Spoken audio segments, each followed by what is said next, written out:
Hello. Today I'd like to address a worrisome element of the 2008 presidential campaign that seems to neglect Turkey's instrumental role in the Middle East in pursuit of the national security and foreign policy objectives of the United States. Many of you probably followed closely the Republican National Convention and the Democratic National Convention, nominating their respective candidates for the President and Vice President of the United States and setting forth their planks that establish policies, foreign policy, national security, and otherwise. What was very conspicuous about those platforms of both parties was their complete neglect of Turkey. It had not even a cameo appearance. And you may also recall that during the run-up to these conventions, there were very dramatized visits paid to the small country of Georgia in the Caucasus, won by Republican presidential candidate John McCain. You remember his famous saying, "We're all Georgians now." That was followed by a visit by Democratic vice presidential candidate Joseph Biden. And thereafter it was topped by Vice President Richard Cheney's visit, flying from the Ukraine to Tbilisi in Georgia and proclaiming a $1 billion aid package to Georgia and promising to move Georgia into the NATO membership. Now, it's a little bit odd when you see that preoccupation with Georgia, despite its relative insignificance in the Middle East. After all, a tiny economy, it's got no military worth anything to speak of. It has no instrumental role in having the force to offset Russia in what could be a new Cold War. Yet it receives a lion's share of attention because it captures the news for one particular day over the clash in South Ossetia. Turkey, in contrast, has not been visited by any of the candidates, and recently by the President or Vice President of the United States, who are incumbents.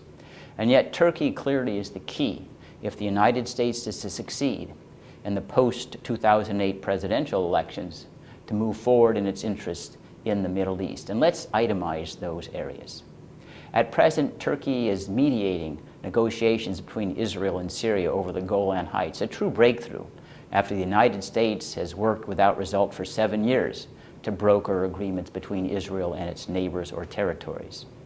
Turkey is also a vital transit country in seeking to diminish reliance of the United States and European Union on dependency on Russia for its oil and gas supplies. And we know how Russia has already blackmailed many countries, including the Czech Republic, Ukraine, Georgia, over oil and gas supplies to extract political compromises. Turkey has already been a wonderful partner in the Baku-Ceyhan pipeline that carries much oil from Baku in Azerbaijan to the Black Sea coast. And it could serve as another alternate corridor for gas to make its way from Central Asia or Azerbaijan to bypass Turkey and make its way to the European Union and the United States. And yet we certainly were not offering, like we did Georgia, Turkey $1 billion in assistance to help move forward those alternate energy pipelines. Turkey is also vital to our effort in Afghanistan to prevail against Taliban and Al-Qaeda in two respects. First, it has twice contributed leadership to the ISAF forces in Afghanistan, and is also helping to negotiate some kind of modus vivendi between Pakistan and Afghanistan over these cross-border attacks by Al-Qaeda or Taliban that is creating such a dangerous powder keg in that area. You know that recently Pakistan threatened to shoot at American troops if they crossed the border. And yet Turkey has the wisdom and knowledge to help smooth relations to two countries. And we should never forget that knowledge counts in those areas of the world where the United States knowledge is relatively scanty. If anything, our experience in Iraq and Afghanistan proves the hazard of acting on ignorance.